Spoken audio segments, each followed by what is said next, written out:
Yeah, baby, yeah. Gagong intro. Ano ba yun siya, no? Austin Powers? Okay. Dalawang catchphrase niya yung yung trip kong gamiting intro dito eh. Yung isa, yung sinabi ko lang, yeah, baby, yeah. Tapos yung isa yung, oh, behave. Oh. So, mas hilarious yung yung oh, behave. Ang naughty kasi nun eh. Puro kupal daw yan, no? Si Mike Myers. Oo nga, sabi nga nila. Asshole daw yan.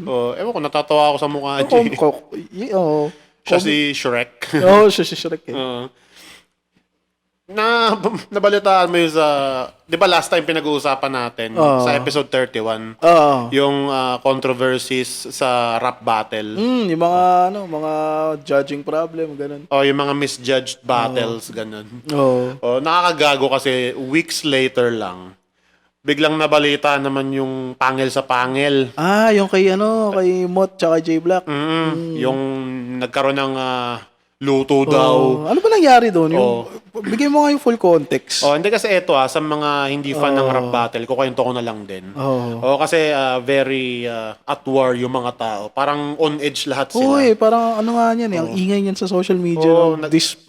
Last week lang. This week lang, ang init masyado. Ang nangyari kasi, di ba may tournament yung competition ng flip top. Yung PSP nga, yung pangil sa pangil. Ang nangyari kasi doon, may tournament na worth 1 million pesos yung price. Yung price? Grabe. Sobrang layo nung difference doon sa flip top. Sa flip top na 100,000 yung price. 200, ganun. O yung cash price. So, ang nangyari, merong silang ginawa na yung tournament na yon. May isang battle doon, yung kay Lamot versus J Black. Okay. Na yung ginanap kasi yun sa Cebu, which is home court ni J Black. Home court ni J Black. Oo. So, ang nangyari, lamang si J Black sa crowd control, sa crowd reaction, ganyan. May mga bars siya, malakas din. Talaga. Tapos si Mot, may mga slept-on lines, pero malakas din. For me, ang talagang tingin kong nanalo doon, kasi Gahibla lang eh. Gahibla lang yung difference. Si J Black talaga.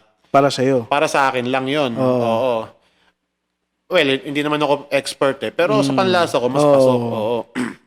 Tapos, ang nangyari, di ba, nung in-announce ang panalo si Mot. Si Mot, nabadrip yung mga tao. Tapos, kahit si Mot, nung in-announce na siya yung panalo, parang, what? Ba't ako yung nanalo? Parang, hindi, dapat si J Black eh. Tinuturo niya si J Black siya yung nanalo. Kasi kahit naman siya nakulangan sa performance niya. Siguro ganun. Aware naman yun eh. Aware siya. Humble naman yun si Mot. Tapos, syempre, doon pa lang, indication na yon na oo nga, no? Baka siya baka ang dapat talaga nanalo si J Black. So, ang nangyari next, ang ginawa nila, di ba, binannounce yung pagkapanalo ni Mot. Pero, si Phoebus, yung may-ari ng PSP, yung pangil sa pangil, ang ginawa niya, vineto niya yung result. Kasi yung mga tao, before niya i-veto, nagbubu, luto, gano'n. So siguro nagpanic siya. Nagpanic siya kasi first time in history ng PSP na magkaganon.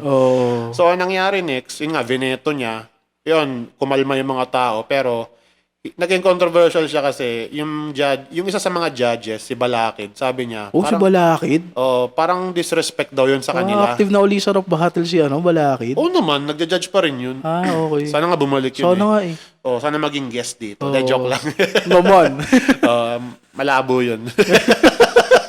sa ngayon, siguro. Tingnan natin, hindi natin masasabi. Pero yun nga, to continue.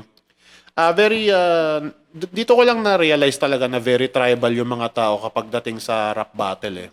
Kahit naman hindi sa rap battle, kahit sa politics eh. Sa sports. Grabe, parang nagpapatayan sila. Pinaka-toxic na fans ng basketball dito, fans ng Ginebra. Wala akong alam dun eh.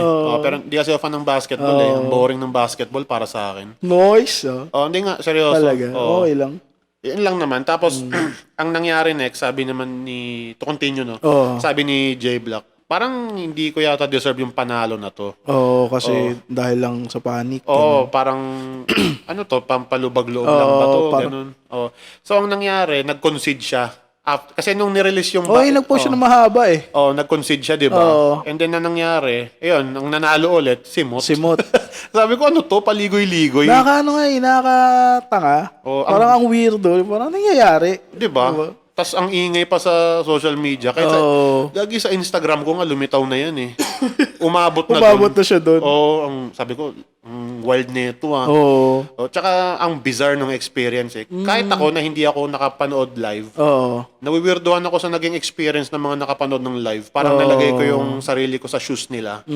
Ganon. So, tingnan natin kung anong mangyayari next. Kasi parang, for me lang, no, sa observation ko, merong may iwang bad taste eh. Oo, lalo na sa mga judges kasi parang parang na-disrespect sila kasi ang pinilihan nilang panalo si mo tapos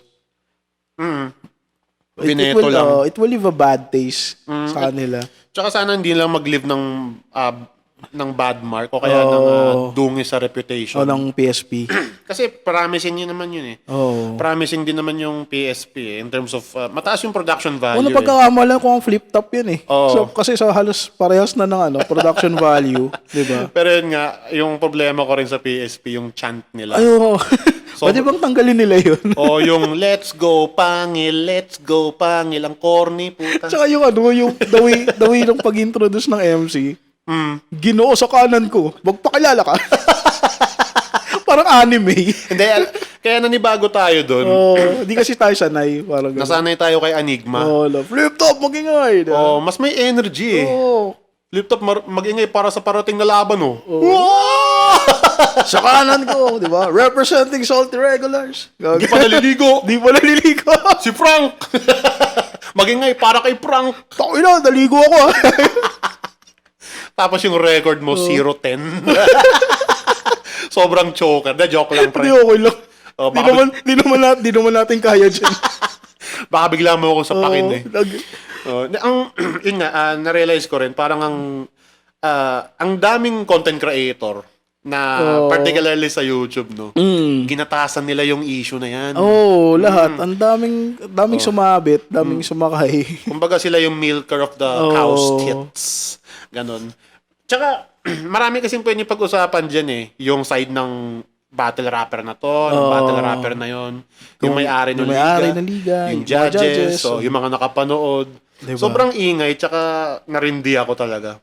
Hopefully by next week mag-die down na yung issue. So basically, ang nag-advance sa tournament si Mot. Kasi nga nag-concede si J Black. Ganon.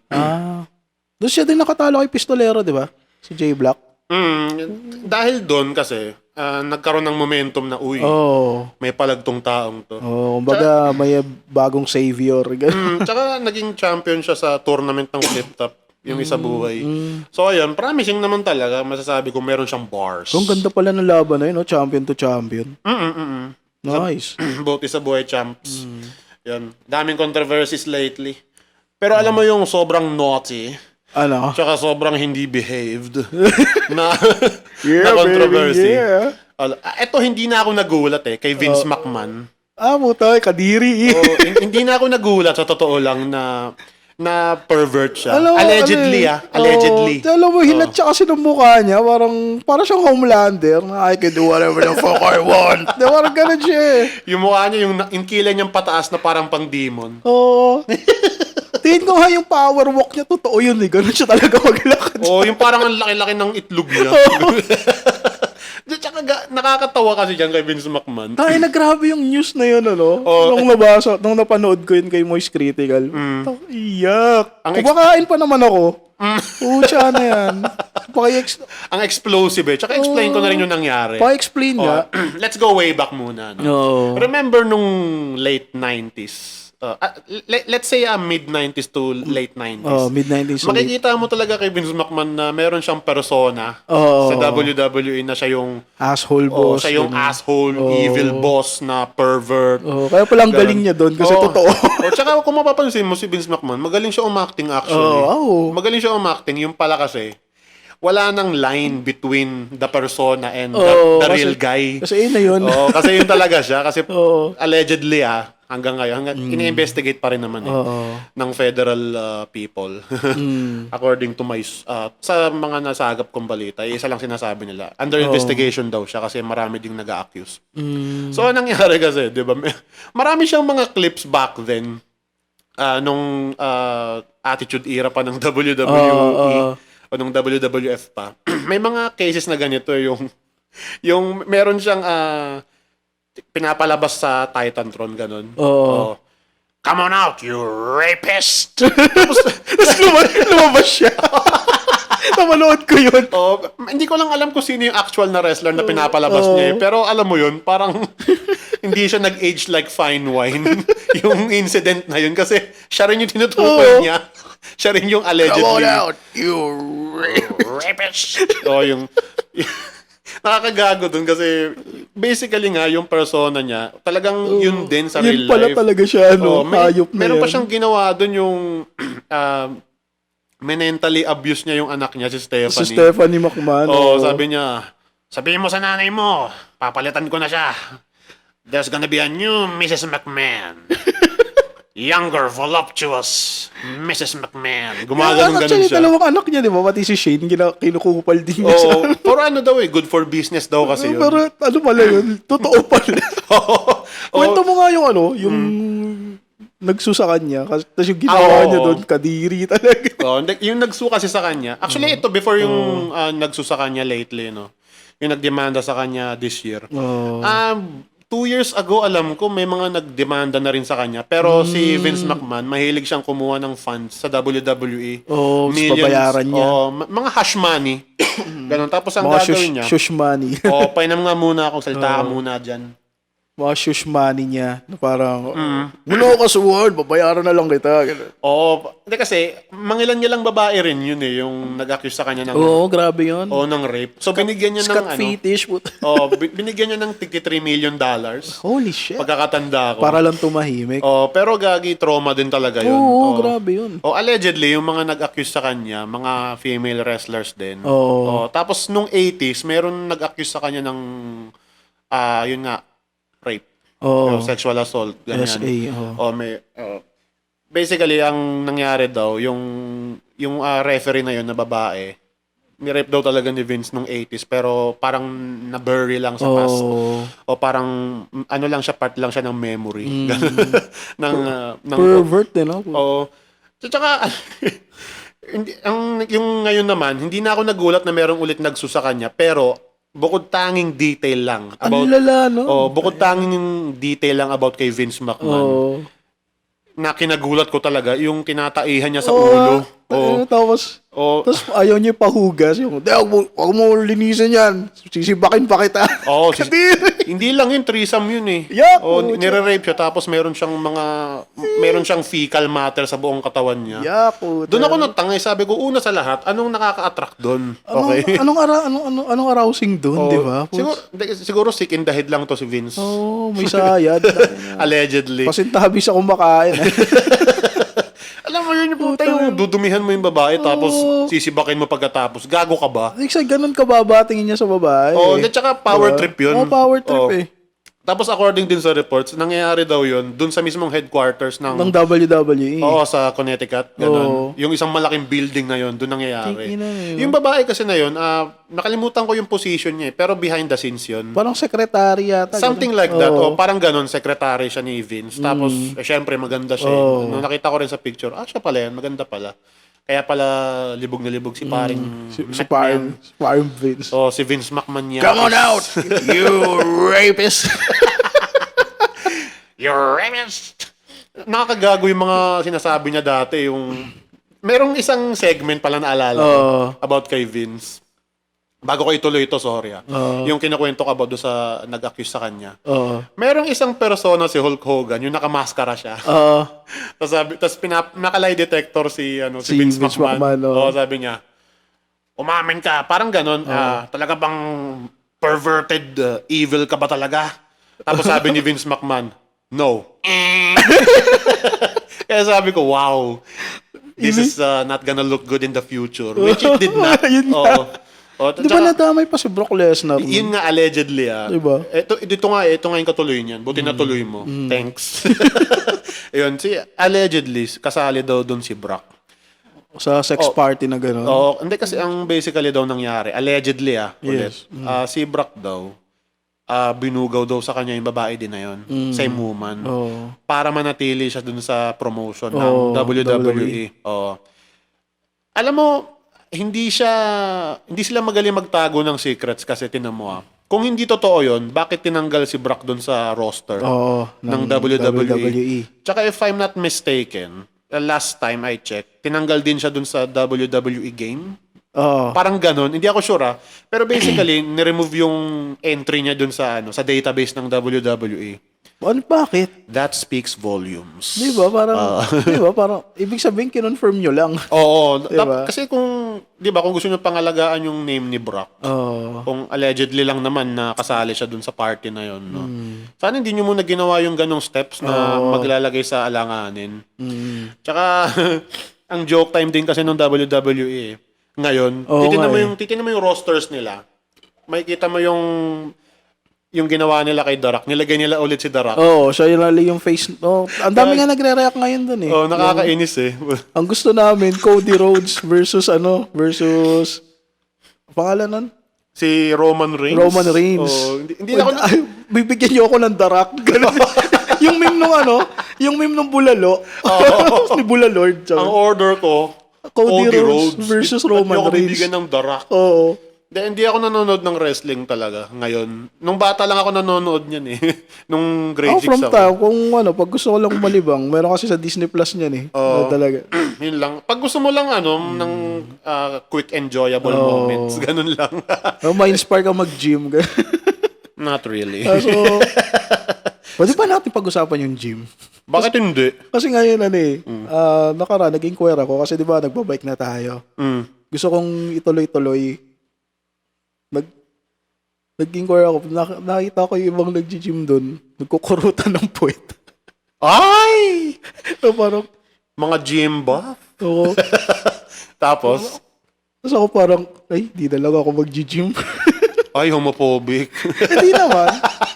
Parang di ko lang feel yung mga ganong harutan.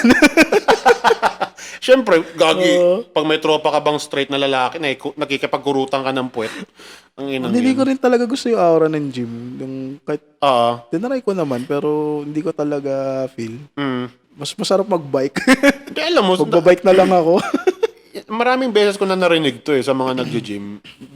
Madalas daw talaga may mga doon, mga bading. Actually, may mga paminta talaga. Ako na-experience kay nung nasa Cebu pa ako, kasi nag-gym ako nun. May lapit sa akin na lalaki, tapos inaaya akong mag-date. Tapos sabi ko, bro, straight ako, sorry. Hindi talaga ako pumapatol. Tapos ang kulit niya talaga. Nag-i-insist talaga. Tapos ako parang, di bro, hindi na ako nag-gym afterwards. Hindi kayo pwede. Straight ako. Siguro yun. Kaya may trauma ako sa gym kasi dahil dun sa experience na yun. Hindi naman siya homophobic.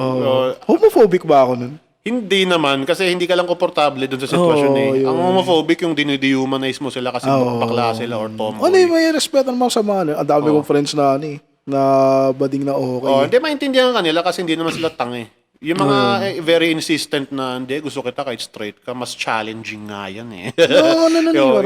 Iba yun, rapist na yun. Tsaka mabait ko naman siyang tinurn down. Sorry bro, straight ako eh. Punta tayo sa gym. Okay lang. Ganun talaga pag-usapan, Gagi. Magbe-bring up ka ng isang topic, tapos magbe-branch out na yan. Kasi wrestling kasi puro gym buffs eh. Nagkukurutan kaya sila ng puwet pag Siguro nagpapaluan ng puwet. Sipin mo si The Rock tsaka si Roman Reigns. No? Nice quads. Minsan chancing na rin yun eh. Diba? Sa mga gym. Ayun nga, tangina. Balik tayo kay Vince McMahon. Okay. Kasi nabanggit mo rin yung gym. Alam mo malaki ang chance, nagro-roids si Vince McMahon. Oo naman. Grabe sa edad niyang 70s. Putal laki ng katawan niya. Lakas siya pa rin. Actually, hindi na eh. Hindi na ngayon eh. Kasi matanda na siya. Pa-80 na siya. Nakatungkod na nga lang siya ngayon, alam ko eh. Tsaka, ang weird ng itsura niya, may bigote siyang ganyan. Tsaka wala na siya sa wala na siya sa WWE, di ba? Wala na, hindi na siya may-ari. Hindi na siya yung may-ari. Iba na yung nagmamay-ari. Nag-merge sila dun sa UFC ata. Last time mo. Tsaka may isa pa yung involved, yung TKO. Okay. Hindi ako familiar. TKO Bare knuckle Holdings. boxing. Okay na rin. Tingnan natin yung magiging direction. Tsaka under naman daw siya kay Triple H. Okay. Okay lang. Sige. Pero yun nga, yung sa yung sa kinukwento mo sa gym. Oh. Actually ako, ayoko mag-gym kasi ayoko mag-gym kasi ang boring. Doon sa bagay. Tsaka ang awkward. Iba kasi yung sa bike no? Yun Masaya nga eh. Tsaka gagi sa bike, lumiit ko dun eh. Oo. Yung nga lang, lumalaki ulit kasi lakas ko kumain din. Lamon din kasi tayo pagka-bike. Oo. Pero alam mo, gagi, nakakatakot mag-bike paggabi kasi minsan baka bigla may sumunggab sa'yo. Oo. Lalo na kapag mabagal lang Tsaka delikado rin eh. yung galaw mo. Hindi, sa pagbabike natin, na-realize ko, hindi bike-friendly tong bansa na to. Hindi nga. Oo. Hindi nga. Parang buwis buhay minsan. Oo, parang, ito na lang yung mga public vehicle Mga, lalating ko na kayo, puta na barubal kayo sa kalsada talaga. Wala kayong respeto sa bike. Ina nyo. Oo, bike lang naman daw eh. Oo. Ilang beses ako napinahan nung papunta tayong Katipunan Kaya ako kampante ako pag pag private vehicle, yung nasa unahan ko o kaya nasa likod ko. Okay lang kasi yan din nag-iingat din yan Pero pag jeep, tapos taxi, putya, number 1 kupal sa kalsada talaga yan. Alam mo, dito sa show na to, parang hindi pwedeng hindi natin mapag-usapan yung mga problem sa kalsada. Oo, kasi commuter tayo Hindi kasi everyday may bagong balita na naman eh. Oo, hindi, na yan parang GCash. Anong Gcash? Yung GCash na app, na update ng update. Oo nga, gago. Inang yan. Para siyang Discord. Oo, para siyang Discord. Isa pa yung Ganon. Discord pa na update. Anyways, side note. Tapos, ako naman, lately, ang na-experience ko sa kalsada, chill lang. Wala man ako naging problem kasi mabilis ako eh. Oh, so ako kasi nag-a-adjust pa ako. Yun Medyo kinakabahan pa ako sa kalsada.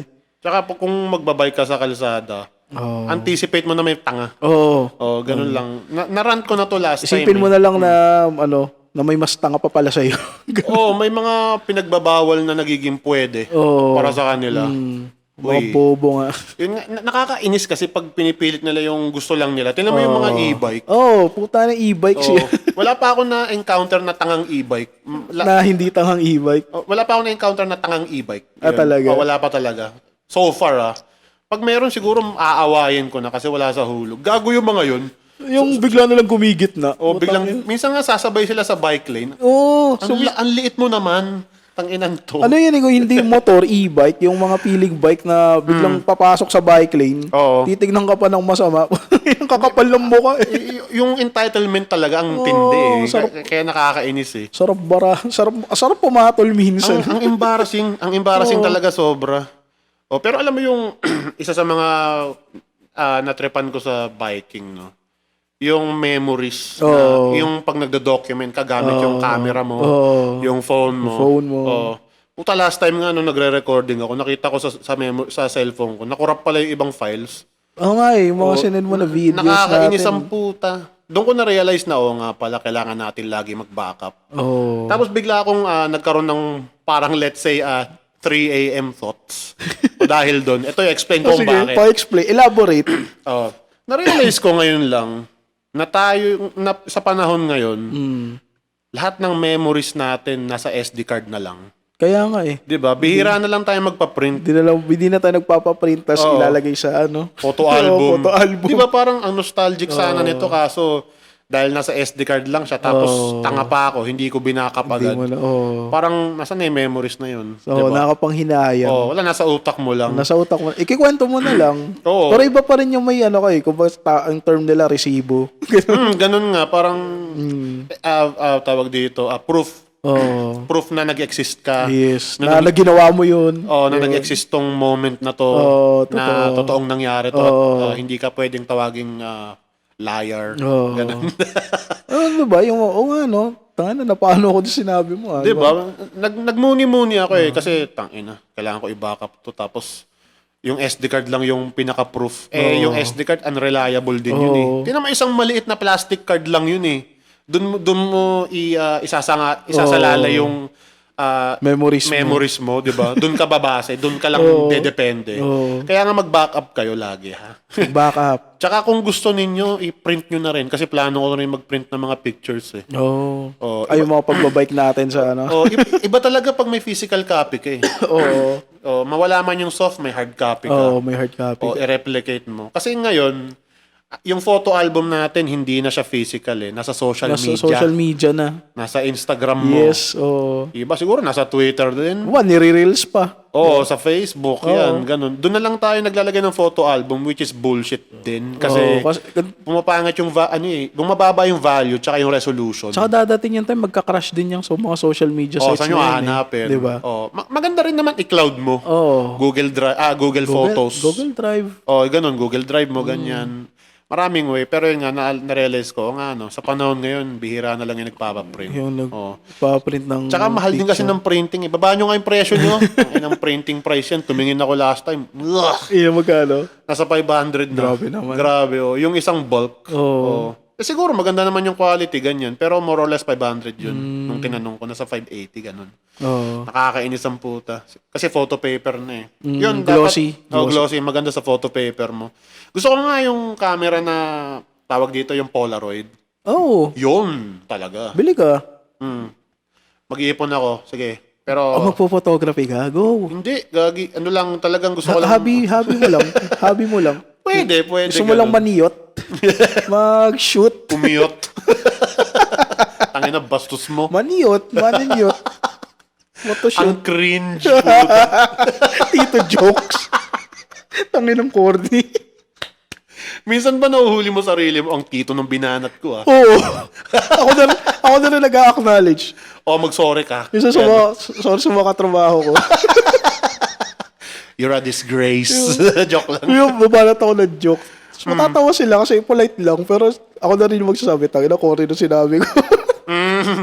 Minsan ganun din ako yung huhulihin ko yung sinabi ko. Ay, yung corny nun Pero wala, nasabi mo na Nasabi ko na yan. Magagawa. I-edit out mo. Grow up na lang. Ganun. Yun. Tsaka yung sa yung pag-video natin, let's say 10 years from now, binalikan mo yung kinuha mong video today. Ma-realize mo na, tangina, ano nangyari sa akin? Tsaka sa akin, tsaka sa biking, hindi mo masasabi kung hanggang kailan ka kaya mo mag-bike. Diba? Kaya sulitin mo na, enjoyin mo na. Yun nga lilipas din tayo. Ang drama mo? Ikaw nagsimula.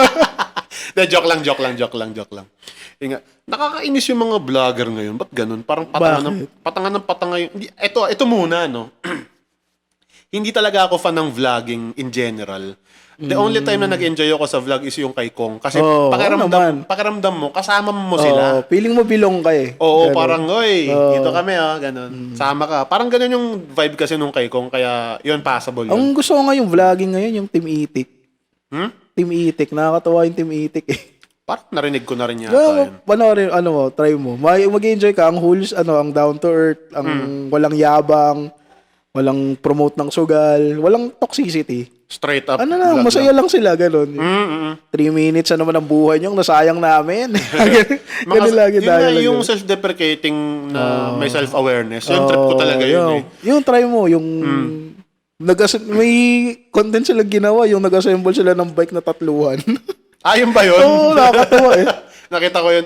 Yung ba pinakita mo sa akin last time? Hindi, iba pa yun. Hindi, the reason kaya bringing up ko yung vlogs, particularly yung mga family vlogs. Ay, oo. Gagi, sobrang exploitative. So, parang ang plastic. Ang plastic. Hi! Welcome to our life. Prepare to cringe. Di, alam mo, nakaka-insulto kasi dyan sa mga vlogger, Dati ko pa sinabi to sa'yo dati pa. Wala pa tong show na to. Wala pa tong show. Animator pa tayo. Hindi ko talaga maintindihan yung appeal sa mga tao ng family vlog. Kasi una sa lahat, ano yung interesting sa kanila para sa mga viewers? Kasi ang formula nila yung ipakita lang sa viewers na masaya silang pamilya, gano'n. Facade. Front lang. Ang cynical nun, sa totoo lang. Sobrang na-off ako kasi isipin mo Ang plastic nga. Ang plastic, saka ang sobrang scripted nung dating. O parang tingnan nyo kami, saya-saya namin, di ba? We're so perfect. Wala kaming problema. Ginaya kasi nila sa US yan. Yun nga gaya-gaya talaga mga tao. Pero anyway, nothing is original. Kahit tayo, di naman tayo original Parang yung recent lang, yung kay Boy Tapang, Yun nga. Yung prank niya yung girlfriend niya na namatay daw. So, putang ina. May nanonood nito? Ganun talaga ako. Hindi, kasi marami pa rin talaga nauuto sa ganun eh. Kasi gusto lang nila mag-enjoy. Mag-tune in lang sila kay Boy Tapang, ganyan. Ang nakakainis kasi dyan sa mga vloggers ngayon, madali silang maubusan ng content. Kaya gagawa sila ng way para ma-maintain yung audience nila. Kasi sa totoo lang, mahirap. Mahirap talaga i-maintain yung audience mo. They could just easily click away from you. Ganun. Mag-unsubscribe sila pag na-bore sila sa'yo. Ganun talaga. So, kailangan i-maintain mo yung attention nila sa'yo. Di ba nga, messed up na rin yung attention span ng mga tao. So, ang mangyayari, gagawa sila ng mga controversial vlogs. Sa family vlog naman, controversial na peke.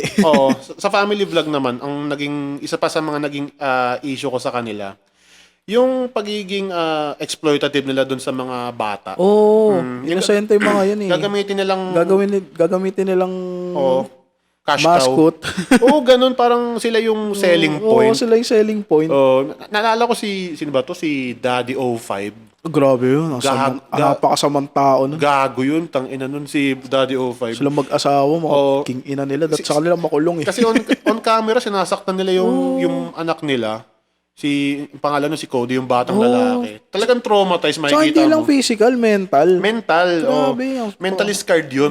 Paglaki na, magiging resentful siya sa mga taong umapi sa kanya, which is parents ang niya. dark nitong sasabihin ko. Feeling ko si Cody, yung tipong pag binata na, siya yung mamamaril sa school nila. Sasabihin ko na nga eh. Ganun yung dating sa akin eh. Hindi naman ako magaling sa psychology, no? Pero may chance. May chance kasi. Kasi yung trauma sa kanya grabe. Pero buti naman na sila eh. Na-apprehend na sila. Na-apprehend na. Tsaka maraming family vlog channel na tawag dito, ginugutom yung anak. Ay, gago yun eh. Yung nakalimutan ko yung pangalan nun eh. Very forgettable kasi yung pangalan. Basta na natin pangalanan, lalo lang magkakakalout yun eh.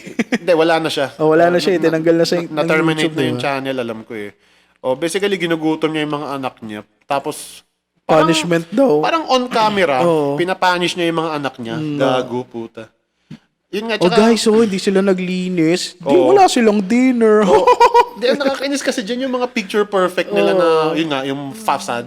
Yung facade lang kasi yun eh. Yung parang pinapakita nila sa'yo na wala kaming problema whatsoever. You're so perfect. Ganon, wala kaming problema. Yung scammer, ang pangalan nun, yung family vlogs din sila. Yung Ace Family. Ace Family, scam kung scam eh. Si Austin. Alam mo yung kahit halata mo alam naman nila na scammer sila, pero putya talaga di sila aamin. May mga nag-investigate sa kanila na YouTuber din. Ang sabi daw, ito pa yung nakakainis pala, no? Yung fineflex nila yung mga sarili nila. Yung mga mansion. May bago silang bahay sa ganitong lugar. May mansion sila na worth $7 million. Tapos mayroong private pool. Meron silang Ferrari. Tapos magiging motivational speaker sa dulo. Actually, sa totoo lang ito sa mga, isa pa sa main criticism ko sa family vlogging channels, yung parang dinuduraan nila sa mukha yung audience. Ganito kami kayaman. Parang ginaganon ng ka ng pera. Ina mo mahirap ka. Parang hinahagisan ka ng pera sa mukha. Parang pinapatalsik sa'yo yung cash flow. Tapos, ikaw naman, as a viewer, ni-enjoy mo lang. Bilib na bilib ka naman sa kanila. Grabe, sobrang insulto nun. Kaya sabi ko, anong appeal dyan? Tapos nung nalaman ko pala, kaya pala ang dami nilang mga tawag dito, mga followers, mga subscribers. It's because yung mga viewer pala nila galing sa broken family. Galing sa dysfunctional family. Naghahanap ng ideal family para social family. Sobrang sad. Kaya pala, noong una sabi ko, lungkot. Akala ko noong una mga tanga lang yung tao, pero nung nalaman ko pala yung reason, yung pala. Parang naghanap sila ng sarili nilang religion. Something like something that. To rely on. Something along those lines. Pero yung, yun nga yung parasocial relationship sa family vlogs, isa yun sa mga pinaka-darkest and saddest experience of a human being. Pero nakakaasar din na mostly ng viewers mo, broken family, tapos puro kayo controversy bigla. Nakaka-disappoint sa fans nila yun, no? Oo nga. Hindi, tsaka yun nga, parang fineflex nila yung mga kayamanan nila na ikaw yung reason kung bakit yumaman tong mga lintik na to. Kakasubscribe mo sa kanila. Kakapanood mo sa kanila, yumaman sila, tapos ikaw miserable ka pa rin. Supposedly. Tapos, probably. Tapos ikaw gagaya ka kasi may pera sa YouTube. Alam explain ko na to dati. Explain na natin yung dati. Hindi. Ito, yung, ang na-enjoy ko lang na vlog, yung sa mga cycling. Oo. Sila Ian Howe. Kasi may Anli Ahon. same interest kami. Yan, si Ian Howe, si Anli Ahon. Yun, kaya lang, mahirap din makarelate dun sa mga yun kasi, tawag dito, financially mas angat sila sa average na cyclist. Pero walang, walang toxicity dun. Kumbaga, community kayo eh. Actually, yung bike community dito sa Pilipinas, ang ganda. Ayun lang, yun lang masasabi ko. May mga saving grace. May mga tanga dito. Tsaka doon, here and there, may mga tanga. Pero, laughable lang talaga sila. Hindi sila yung sobrang cancer. Hindi sila yung, hindi tulad nila Wamos tsaka ni Awit Gamer na nagpo-promote ng sugal. Ginagawa pa ba nila yun? Oo, hanggang ngayon. Kaya nagsisipagyaman lalo yung mga hayop na yun. Ay wala na, hindi na natin pag-uusapan yung mga yun. Very irrelevant talaga. Tsaka, tawag dito, na-realize ko rin, parang, ayoko na rin pag-usapan yung mga sobrang cancer talaga na tao dito sa Pinas. Particularly sa social media kasi waste of energy. Pero since binanggit mo, oo nga, very problematic sila. And let's move on. Screw them.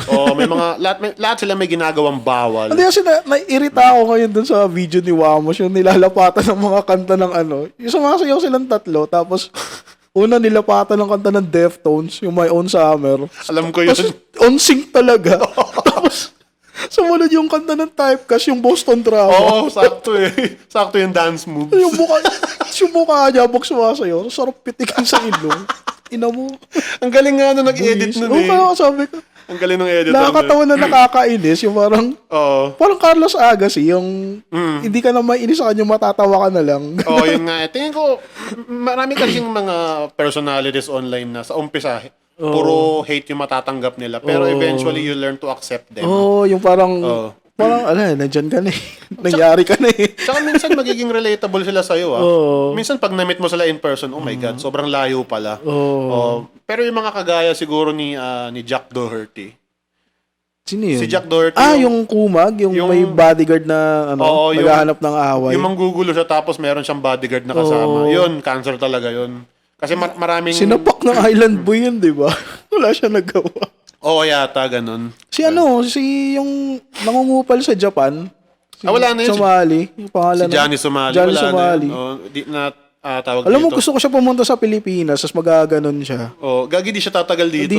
Hindi na siya makauwi. Napaka-intolerant ng mga Pinoy sa ganun. Social media nga lang, affected tayo eh. Paano pag personal, di ba?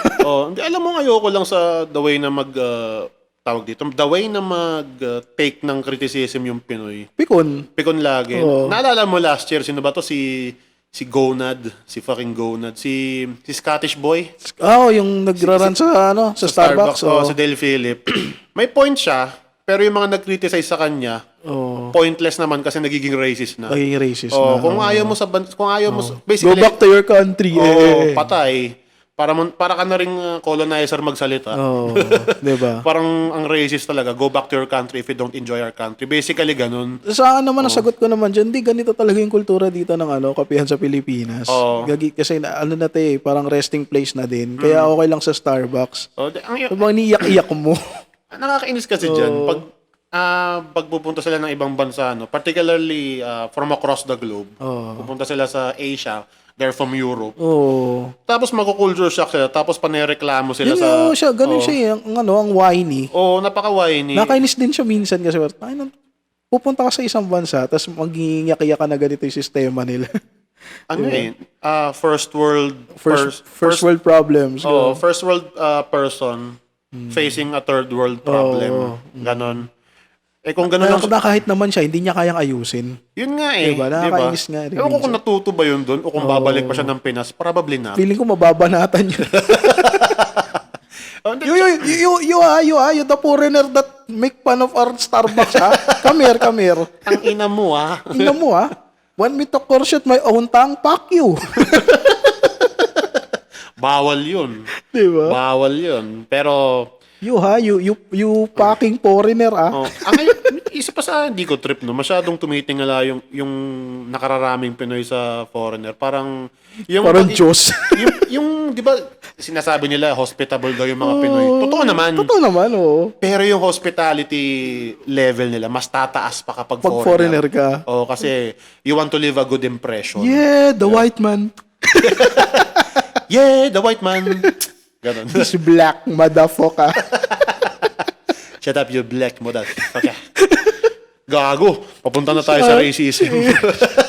Aaron Spears eh. O si Aris Spears. Aris Spears pala. Yun. Yeah, the white man. Basically, May isa ganun pa nga. ako stand-up comedy na natuto si Godfrey.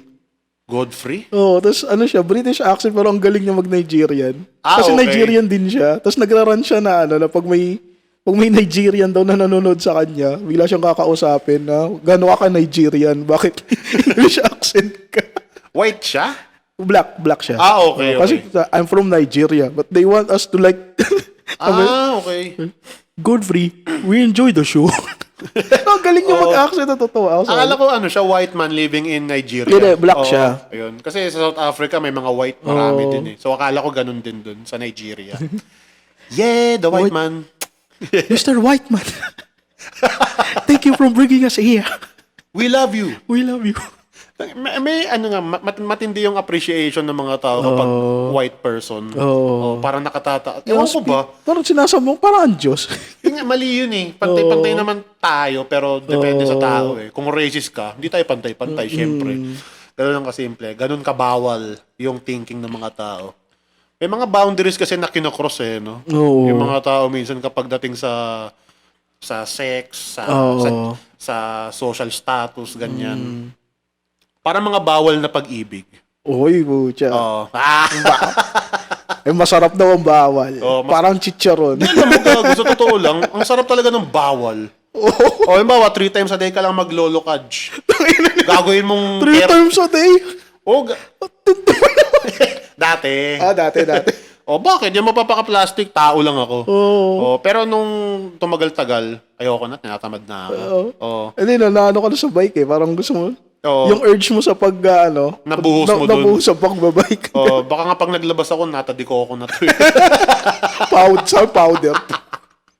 Gago. Yan. Yung sa mga bawal na pag-ibig, may mga malulupit na kwento. Ba't napunta tayo dyan? Sige nga, magkwento ka. Hindi. Biglang naisip ko lang, ako si Mr. Random Thought. Deal with it. Maniniyot na random thought. Gago. Tawag dito, meron kasing mga story na ganito, yung estudyante na babae, let's say.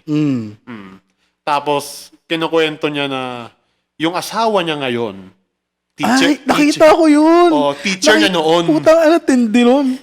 Alam mo, hindi na ako nagulat sa story na yun. Kasi way back, marami ng ganyan mga story. Pero kasi back then, normal yun eh. Normal yun? Hindi na nung dati-dati pa, mga post-World War, World War 3, ay World War 2. So mga lumang-luma pa, parang natural lang na mag-asawa ng mas bata, yung lalaki. Okay lang yun. Pero yung sobrang astronomical... Yun. Grooming yun eh. yung age ninyo sobrang layo. Grooming yun eh. Grooming yun eh. Kasi nakwento may mga kwentong ganito Teacher ko lang noon. Asawa ko na ngayon. Putang ina. Ganun na. Proud. Nung nakita ko yun. Miinom pa ako ng kape. Putang ina. Proud ka pa? Tindi na ko. Siguro naman consensual talaga yun. Baka alam ng magulang. Hindi kasi yung ganyang situation kapag yung teacher lalaki, tapos yung meron siyang girlfriend, estudyante niya na minor de edad pa. Frowned upon yun. Para sa akin, gago ka, may boundaries kang kinocross, bitch. You can't. Tsaka as a teacher, pangalawang magulang ka eh. Yun nga. May creed kayo eh, teacher's creed eh. Parang binali mo. Di ba yun yung projection nga? Parang ako yung pangalawang magulang. Ako yung teacher mo, ako pangalawang magulang mo. I'm your second father or mother, depending on my gender. Teacher ko lang noon. Asawa ko na ngayon. Putangin na! So, dapat mainggit kami. yun talaga. Merong ganitong case dati sa United States. Late 90s to nangyari. Yung case ni si Mary Kay Letourneau. Ano storya nun? Familiar, hindi ka familiar Hindi ako doon? familiar. Oh, Paki-elaborate. Ito yon. Meron siyang, basically, tawag dito, elementary teacher siya. Tama ba elementary teacher sa US? Baka ganun. Tapos, ang nangyari, nililigawan siya nung estudyante niyang lalaki na bata. Holy shit. Ilan taon yung bata? 15 lang yata at the time. Ilan taon siya nun? Nasa 30s na, ganun. Shit. Basta malayo yung edad nila talaga. Parang nanay niya yung... Halos kalahati. Oo, parang late 30s siya nun pagkakatanda ko. Si Mary Kay Letourneau. Tapos, nung tumagal, parang, ito muna, yung teacher na yun na babae, si Mary Kay, pamilyado yun, Married, Married siya, meron siyang mga anak. Hindi lang isa anak, multiple. Siyempre, married pa siya. Tapos, parang natuwa siya dun sa idea na, uy, pwede ko maging boyfriend tong batang to. Parang ang challenging, parang ang hot. Ganon. Sarap nga kasi yung bawal. Masarap talaga ang bawal Ayan, living proof. Tapos nung tumagal, naging sila. Tapos dun sa school grounds, sa labas, sa kotse nung babae, nagsisex lang sila. Until nabuntis siya nung estudyante niyang lalaki na bata. Fuck. Ang lupet, gago. Oh my God. Which brings me to this next point. Ito muna, no? Bakit kaya kapag teacher babae, tas niligawan siya nung lalaking estudyante, somewhat okay pa. Pero kapag lalaki yung teacher, tas bata yung estudyante niyang babae, naging girlfriend niya, magagalit yung mga tao. Di ba may double standards? May may double standards. Pero ito nangyari kay Mary Kay Pero kahit, Letourneau. kahit anong gender mo, mali pa rin. Yun nga, ito yung nangyari sa kanya. Siyempre, nahuli siya ng mga pulis kasi illegal yun Una, minor yun minor yun, groomer yun. Pagiging groomer yun. Grooming yun Grooming ginawa mo, merong mental distress din sa bata kasi maaga pa lang naging bata Tatay na siya. Tsaka basically, rape yung nangyari. Kasi And since ikaw mas matanda, diba? dapat mas nakakaalam ka mas kasi. nakakaintindi ka. Dapat hindi malito, wag natin gawin. Sa teacher ka Yun For nga fuck's sake, puta ka na Diba? teacher ka Ang lupit nun, tapos nung tumanda na sila, naging mag-asawa talaga sila, nagpakasal sila. Nagkatuluyan sila? Una dinivorce niya yung asawa niya? ang nangyari before nun, syempre nung nalaman nung asawa ni Mary Kay, na adult na meron ang pumalit sa kanya yung mas bata tapos estudyante, na insulto siya syempre. Syempre. Na nakakagago talaga yun. So ang ginawa nila yung court, sinintensyahan siya ng prison time. Siguro ilang taon din siya dun tapos nung nakalaya siya, binalikan niya yung estudyante niyang lalaki. Naging sila ulit. Tapos nag-sex na naman sila. Tapos nanganak na naman, 2 na anak nila. Sobrang pasaway. Meron siya kasing restraining order. Na hindi siya pwede lumapit doon. Kasi nga. Kasi nga, kaso yun Situation ninyo, complicated tsaka wala pa sa hustong gulang yung guy. Hindi pa siya capable maging tatay. Hindi pa. Kasi nga, binorde edad pa lang. Tsaka ang nag-alaga sa mga anak, yung nanay nung batang lalaki. Sobrang wild. Ganun. Tsaka meron silang ginawang kasunduan afterwards na kapag nasa ustong edad na yung guy, pwede na silang magsama. Eventually, naging mag-asawa sila. Hanggang ngayon. Kasi 'di ba, dinivorce niya yung asawa niyang guy. Dinivorce siya. Dinivorce siya. Tapos yung mga anak lumayo sa kanya kasi nakakaya hindi na ikaw yung nanay namin, ganito ganyan, lalayuan ka na parang namin. nahiya sila. Tsaka nagpalit sila ng identity Shit. Parang sakit nun sa sa kanya. Tama ba? Basta ganun, alam ko may ganun If I'm not mistaken, I might be wrong. Ang sakit nun sa kanya at din sa mga anak niya. Kasi masakit yung titiwalag mo yung nanay mo. Tsaka yung nanay, gustong-gusto rin yung bata Na-obsess. Na-obsess siya. Talagang in love daw sila. Yikes. Sobrang parang gusto ko maligo. Ganun yung pakiramdam nung nabasa ko yung kwento nila. Tapos, last year lang, merong movie yung Netflix na about sa kanila, yung May December. May December? Panoorin ko nga mamaya. Yun yung tawag sa yung... May December Affair? May December Affair. Yun yung title. Si Julianne Moore. Tsaka si Natalie Portman. Basta maganda rin yung kwento Tapos basically, tungkol sa kanila yun, yung kwento na yun kay Mary. Na-inspire. Inspired by true events. Ganon. Tapos, nung tumagal, may mga nakita akong interview sa kanila sa YouTube lang. You could look it up. Yun. Ang dynamics nila sobrang strange tsaka disturbing Kasi, pag makikita mo yung guy, parang hindi siya komportable sa sitwasyon nila. Tapos yung babae, parang alam mong siya yung may upper hand. Oo, Parang kontrolado niya yung lalaki. hawak niya sa liig yung lalaki, which is really sad. Yung mga May tropa akong ganyan eh. Ayoko na ng pangalanan. Pangino. Sige, tuloy mo yung kwento. Pero yun nga, eventually makikita mo na hindi rin maganda yung situation nila kasi pinagbabawal na pag-ibig eh. Forbidden love talaga Forbidden love eh. parang kailangan natin lampasan tong mga threshold na to kasi mahal natin isa't isa. Talagang basically hanggang pagtanda, ginugroom niya yung lalaki. Yung lalaki. Makikita mo parang hindi masaya yung lalaki. Parang kinuha miserable. din sa kanya yung future niya eh. No? Ganun, basically. Ninakaw mo yung future, you destroyed his life. Malay mo, iba yung gusto niya. Gusto niya pala mag-podcast o kaya maging artist, kaya mag-skate, maging biker. Baka gusto pala niyang pumasok sa mundo ng porn. Mga ganun. Gusto niya pala maging artista, di ba? Gago, random. Nakalungkot yung story. Yun nga eh. Lumaki namang matino yung mga anak nila. Parang pag tinanong sila, anong pakaramdam niyo sa sitwasyon niyo? Okay lang. Okay lang sa kanila, ganun. Masaya sila. Pero yung ano dun, yung mga unang anak eh, no? Parang, yeah. Nakalungkot. Kahit ako parang, Nalungkot ako for them. tangina, anong gagawin? Sa lahat sa lahat sa kanila. I feel sorry for them. Dahil lang sa libog. Dahil lang sa libog. Yun nga, tsaka nung tumagal, namatay na rin si Mary Kay Letourneau. Patay na siya? Meron siyang sakit sa colon yata yun. Hindi, hindi yata yun. Basta cancer? Alam ko meron siyang some form of cancer eh. So yun, wala na siya. So, free na yung guy. Pero, Kaso yun nga, ano na? yun nga, anong next, di ba? Diba? Ilang taon na siya ngayon? Yung guy nasa 40s yata. Di ba? What if ikaw ay nasa sitwasyon na ganun, no? Hindi ko kaya. Kakalas ako. Kalas talaga. Hindi, no?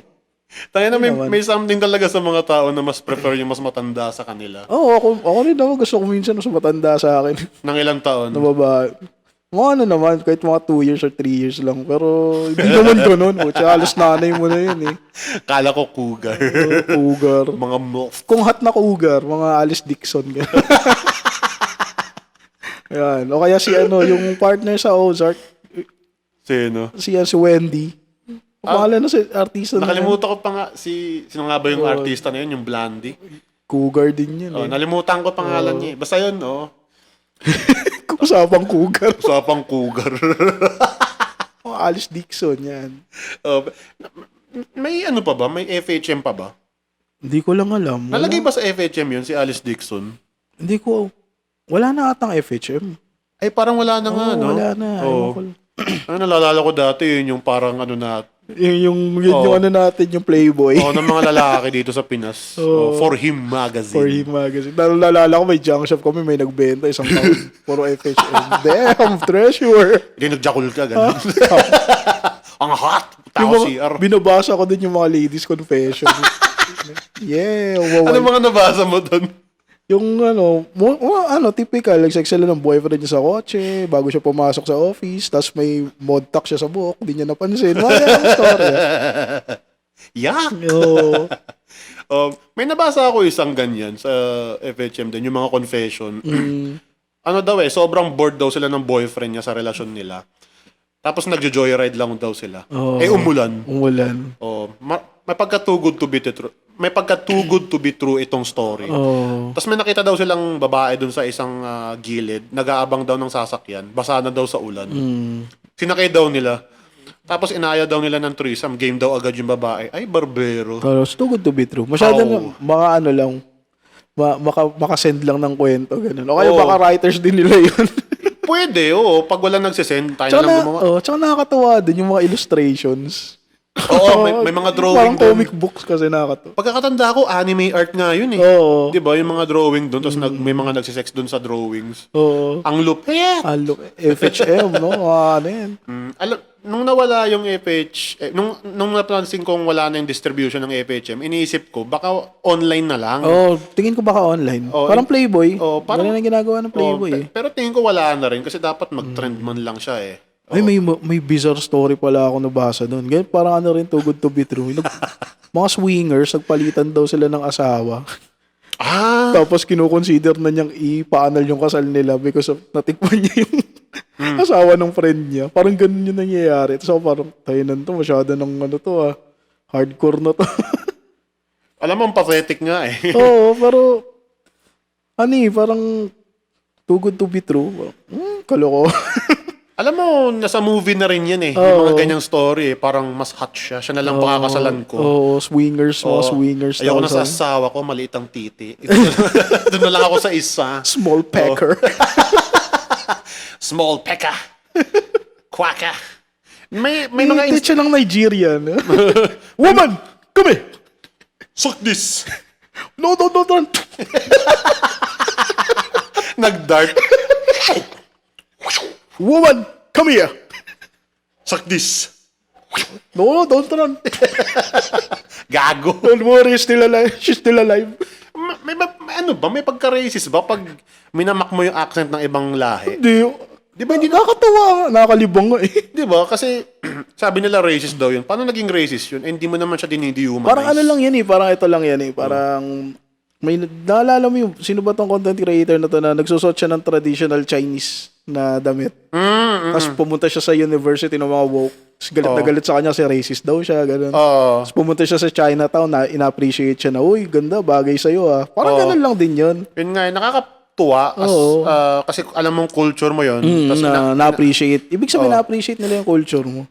yung kasing cultural appropriation daw na offensive. Kagagawan lang naman ng mga tao yan sa United States. Mga woke, oo. Yung mga politically correct peeps. Mga social justice warriors. Nakakainis nga eh, kasi bakit ikaw yung na-offend para sa kanila? Diba? Parang, Diba? Manahimik ka, you can't. Hindi mo alam sinasabi mo. You son of a bitch. You fucking cocksucker. Come here. Suck this. naging Boston. Natawa ko dun. Nakakatawa yung... Si ano rin yun eh, Aris Pierce din yun eh. Woman, come here. Suck this. No, don't run. Kasi naalala ko, pag ginagaya mo yung Chinese accent, automatically, ang rehistro sa tao, parang minamak mo sila, ginagago mo sila. Kaya ang racist daw. Pero paano magiging racist Depende yun? na lang din kasi sa ano yun eh, sa nakikinig eh. Ba't sila Trevor Noah, di ba? Ang galing mag-accent. Hindi naman offense. Ba't yung mga stand-up comedian, di ba? Yun nga eh. Pero tingin ko meron ka dapat right of passage. Parang, di naman right of passage, sorry. Meron ka lang sorry, right of passage yung nasabi ko. Meron ka lang pass. Meron kang, di ba merong N-word pass? O sige, pwede mo sabihin yan kasi may basbas namin mga blacks. Parang ganun. Para sa akin, ang bullshit na. May history kasi yung word na yun eh. Parang iba yung history nun sa history ng ibang word na racist. Sa akin lang, parang. Sa aming mga Arabo, pag tinawag mo kaming towel head. Okay. Mukha nga towel, pero hindi naman towel yun eh. Bobo ka lang talaga, ignorante ka. So yun, napapanood ko ngayon sa mga reels. Yung, I'm Filipino. Of course, I use tabo. Yung mga ganun. Gusto ko sagutin eh, I'm Filipino. At gusto ko nang umalis sa putang ng bansa na to. Oy, nagraran. I'm Filipino, of course. Yoko na dito. Yoko na mag-commute, tangina nyo. I'm Filipino, of course. Putang ina ng mga jeep na kupal na yan. Gago puta. Naging rant. Nag-rant eh, no? Pero ang saya mag-mock ng accents eh. Nakakatawa yung accent ng mga taga-Boston. Paano ba yung accent ng mga Boston? Hey, where's your ma? Where's your mother? Ganon. Where's your ma? Where's your ma? Where's your dad? Ay, parang Southerners. Para silang mixture ng Irish accent tsaka Ay, kasi nga English. Boston eh, no? Boston. Boston. You fucking Boston cocksucker. Ganon. Sa The Departed. Diba? Punong-puno ng Boston accent Boston doon. accent yun eh. Massachusetts. Yun. That's it for today's episode. Hope you like it. Hindi na kami magpo-podcast ulit. Magbabike na lang kami. Ito na yung final episode ng Soldier Regulars. See you on the next one. Come here! Gago, no? Yun lang. And bye-bye. Bye-bye. We're out. Bitch.